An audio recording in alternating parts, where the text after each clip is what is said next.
যে ঘটে যাওয়া মাইলস স্কুলের কলেজের যে বিষয়টা, ওখানে যে বিস্ফোরণের হতাহতের ঘটনা ঘটেছে বা এত বড় একটা মানে কী হয়েছে, আমাদের আজকে স্বাধীনতা স্কোয়াডের পক্ষ থেকে আমরা তাদের জন্য একটি দোয়া মাহফিলের আয়োজন করেছিলাম। যেহেতু আমরা ওইখানে যেতে পারবো না, সামনাসামনি তাদের জন্য কিছু করতেও পারবো না, দূর থেকে দোয়াটুকু করতে পারি, তো আমরা আমাদের সংগঠনের পক্ষ থেকে আজকে এই দোয়া মাহফিলের আয়োজন করা। আর তার বাইরে হচ্ছে ধরেন যে এই যে ঘটনাটা ঘটলো এত বড় একটা মানে এটা হচ্ছে স্কুলটা যে জায়গায় পড়ছে ওইটা হচ্ছে একটা আরবান এলাকা, ওই দিক দিয়ে কোনো ট্রেনিং বা কিছু ওই দূর হওয়া উচিত না, এগুলো হওয়া উচিত উপকূলীয় অঞ্চলে সমুদ্রের উপর দিয়ে এগুলো ট্রেনিং বেসিক্যালি হয়ে থাকে। তো হঠাৎ করে এই এলাকা দিয়ে কেন এগুলো হবে, আর এটা আগে কি চিন্তা করা হয় নাই যে এটা মানে ঘটনা ঘটতে পারে বা এরকম হয় মাঝে মাঝে ট্রেন ক্রাশ হয় ট্রেনিংয়ের সময়, তো এটা আগে থেকেই তো মানে কি রাখা উচিত ছিল, এভাবে একটা আরবান এলাকার উপর দিয়ে এটা ঠিক হয় নাই। আর হচ্ছে গেছেন কথা এই বিমানটা যেটা মানে এটা হচ্ছে 2013 সালের, আমরা যতটুকু মানে জানতে পারছি করে 2013 সালের একটা বিমান, এটা 10 বছর প্লাস হয়ে গেছে, এটার মানে প্রযুক্তিগত বা ইঞ্জিনগত সব কিছু ঠিক আছে কিনা, এটা পরিদর্শন করা হয়েছে কিনা এটারও কোনো গ্যারান্টি নাই। তো এগুলার দিক দিয়ে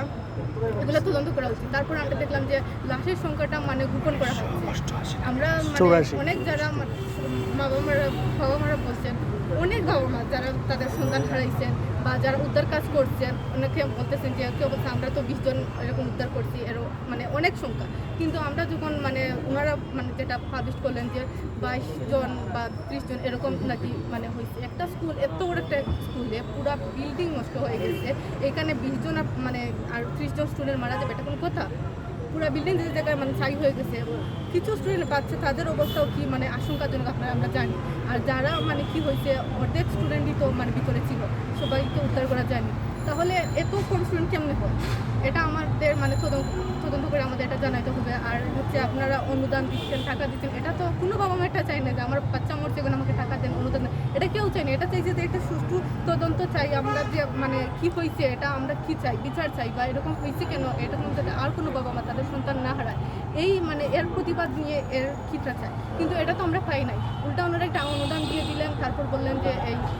তাদের জন্য কি চালু করা হয়েছে, এটা তো মানে এটা কেউ চাই নাই। তো আমরা চাইবো যে এরকম যেটা আর কোনো বাবা মা বা আমাদের পুনর্নতি শিশুদের উপর বা কোনো মানুষের উপর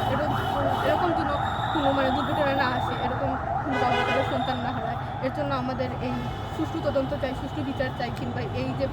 আপনার এয়ারফোর্সের যারা আছে সব কিছু যাতে ঠিকমতো মানে এনারা বিমান থেকে শুরু করে সব কিছু মানে চেক করে তারপরে প্রশিক্ষণে নিয়ে আসে। আপনাদের